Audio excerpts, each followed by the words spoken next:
Once the opportunity arose for him to close the show, he did it in emphatic style. Whatever he hits falls. Couldn't catch this IFL TV, NTK Global. We're at the press conference here for Prograde Taylor, Chisora Parker, 26th of October, live on Sky Sports box office. I'm joined by David Haye. How are you, mate? I'm good. Very, very good. Excited. Happy that we're here now. Happy it's all ready to go. Fantastic card. All the fighters are here, buzzing. You know, see you've got Coley over there, Ben. You know, you've got some of Britain's best talents. You know, and also Josh Taylor. You know, so I've been saying, go back to I'm not jumping on a bandwagon. I've been beating a drum for Josh Taylor, saying he's the best out there for a long time, and he gets his opportunity to prove it. You know, it's just and Derek also. You know, he wanted the big fights, and he's got it. You know, Joseph Parker don't come any bigger and bad than that. He's the only guy to have beat Andrews Jr. You know, so for me, this is the fight where, you know, if people thought the last time out against Artur Spilka was like he's coming out by, this truly will be, because it will be someone who's prime, someone who's ready, who's a big the odds will be in his favour on if you look at the bookies going into this fight. But Derek likes to rip up the script. I just want to ask you something. One second, we jump in. Time soon, David. Yeah, go on, I'm gonna jump. All right. Picking this back up, we obviously did a minute before the press conference, and I'm glad we kind of didn't finish our press conference.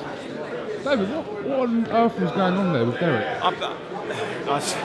Derek's in the war zone. I'm telling you, everything's irritating him. Everything's no idea that he was going to do that. None whatsoever. None. He trained today real well. He sparred, did some good rounds of sparring. Everything was flying. The best. I was amazed and impressed and real happy to see his first sparring session go as well as it did. So I thought it was a buzzy vibe, but he just something irritated him. I think the fact he felt as though he was on an undercard when we were here at the O2. I get where he's coming from. Obviously, you've got a unification fight. He believes that he's the top dog on this show, although there's no world title fights. You know, and that's his opinion, and that's how he feels. Is this an issue though?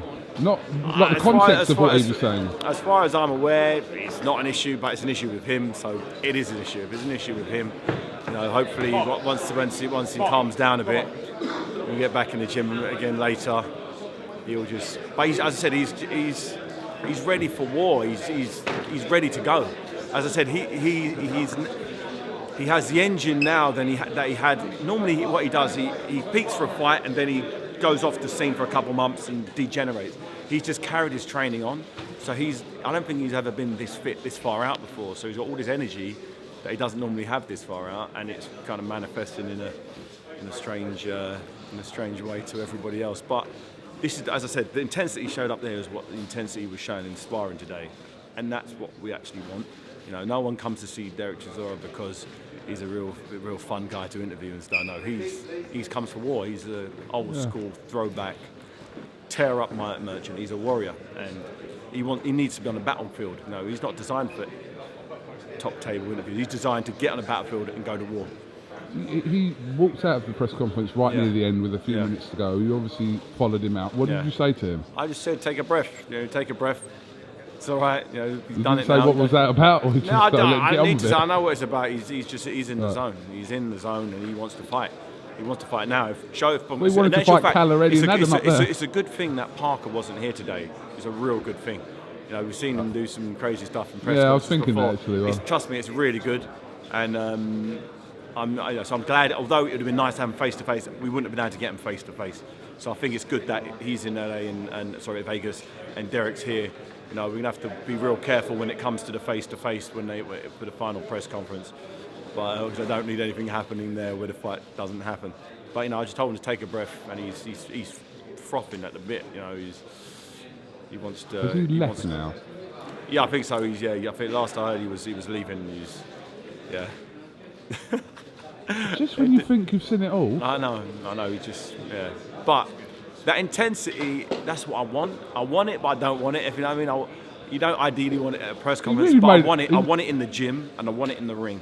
Sometimes you can't have it all your own way, and as long as he's got it, as long as he has what he showed in the gym today, Parker's in for a hell of a hard night's work. He really is. because Derek's going to put it straight on him, real fast, real hard, and Parker, he's going to put something on Parker hasn't seen before. The main event there, or am I allowed to say that? Actually, they're actually going back and forth there behind us. The co-main event. The co-main event. You just call it the co-main event. Yeah. But okay, so Derek's gone. It is what it is. I think everyone on the table is a little bit uncomfortable, including Eddie and Adam. Yeah. But it is what it is. Yeah. That's great fight, unification fight. You know, as I said, I've seen Josh Taylor behind closed doors for many years, and he's the real deal. This is his chance to prove it. You know, I was fortunate. I got an opportunity to prove I was the best in the cruiserweight division, unifying the belts, and he's got that same shot. Not many British fighters get that chance. You know, Donald Curry, challenged Lloyd Honeyghan, who's in '86, and for that #1 spot. And Honeyghan pulled off the unthinkable. Josh Taylor's not a big underdog in this fight, but to unify that many belts, not many British fighters can claim that. I interviewed actually Derek before this press conference. How was he then? He was alright, but he did now saying a few things. He went, "Watch me in this fight, I'm going to go crazy," and all this. I was interviewing him in the back of his car, literally about an hour ago. But he did say, there's been some hiccups in camp, and I asked him to expand on that, and he said to ask you. Yeah. So I'm assuming that, is that what he was referring to was the stuff with Dave Caldwell? Yeah. So he's no longer training with Caldwell. At all? At all, no. Right, okay. No, we don't look past this fight.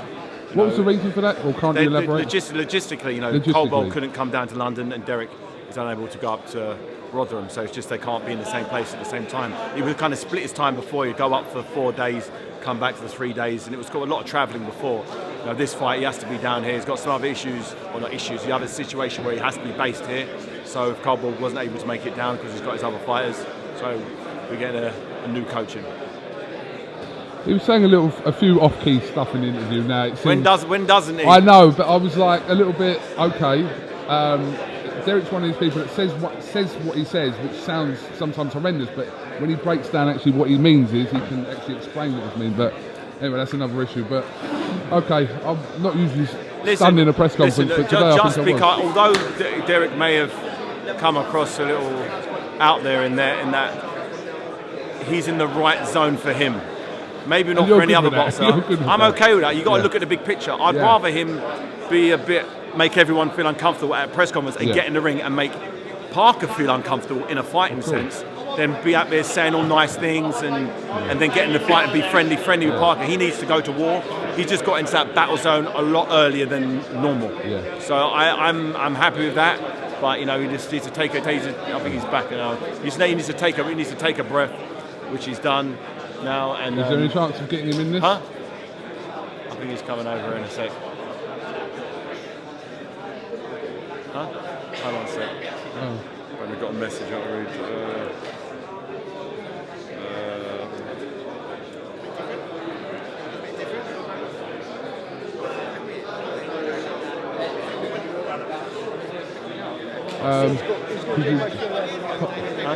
Could you get him in it? What? Oh, he's gone over there. Oh, he's coming back. Huh? He's gone what? Mentally gone or gone? No, he's fucking. No, he's there. Derek! Making a beeline for. Huh? Who thought that was there? All right. Once the opportunity arose for him to close the show, he did it in emphatic style. Whatever he hits falls.